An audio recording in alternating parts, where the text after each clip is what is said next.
December 25th, 1991. The Soviet flag flutters for the last time above the Kremlin. After 70 years, one of the most powerful empires in history just stops existing. But what were those final moments really like? What did everyday life feel like in a country seconds away from disappearing? Today, we're rewinding time. This is 5 minutes before the Soviet Union collapsed. Let's start with entertainment. In the late Soviet Union, there were only 2 TV channels. The first channel was the pride of the motherland, broadcasting news, weather, heroic factory stories, and documentaries about how miserable life was in the West. On the second channel, viewers were greeted by a stern KGB officer, staring directly into the camera saying, "Comrade, turn back to the first channel." But the TV wasn't the only thing missing options.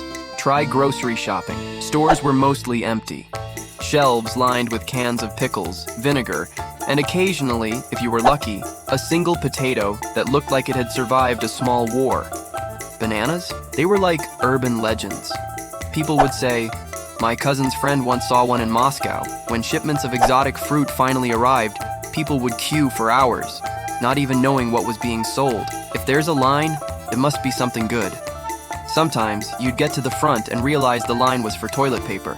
You still bought it because, well, it was toilet paper. Humor was survival. Soviet citizens became masters of the joke, short, dark, and dangerous.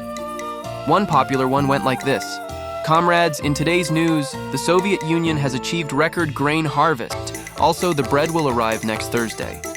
If you laughed too loudly, someone might report you, but everyone laughed anyway, quietly, at home, behind closed curtains, because laughter was rebellion.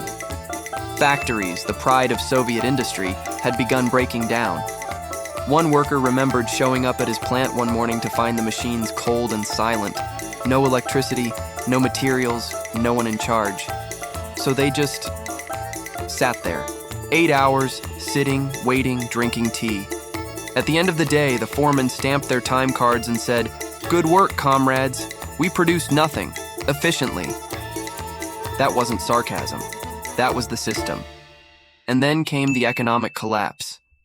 By 1991, the ruble was worth less than the paper it was printed on. People rushed to buy anything that might hold value: soap, sugar, buttons, because at least those could be traded. One man joked, "I took my savings to the bank. By the time I got there, they were worth less than bus fare. So I walked home, richer in steps, poorer in rubles." Then came the moment itself. On the evening of December 25th, 1991, Mikhail Gorbachev appeared on television. He announced his resignation as president of a country that no longer existed. Millions watched in silence. Outside, soldiers lowered the red flag from above the Kremlin and raised the white, blue, and red of Russia. In a few minutes, 70 years of ideology vanished. No bombs, no speeches, just quiet. When the Soviet Union collapsed, people didn't celebrate, not right away. Many were confused, some were hopeful, and some just wondered whether the grocery store would finally get bananas. The Soviet Union didn't explode, it evaporated. It disappeared under its own weight, under decades of contradictions, fear, and exhaustion. But for those who lived through it, the memories never left. The jokes, the shortages, the strange broadcasts, they're snapshots of a world that tried to control everything and ended up controlling nothing. So next time you switch between hundreds of channels, remember, there was once a place with only 2. And on the second, a KGB agent was still telling you what to watch. Thanks for watching. If you enjoyed this, hit like and subscribe, or the KGB agent will tell you to.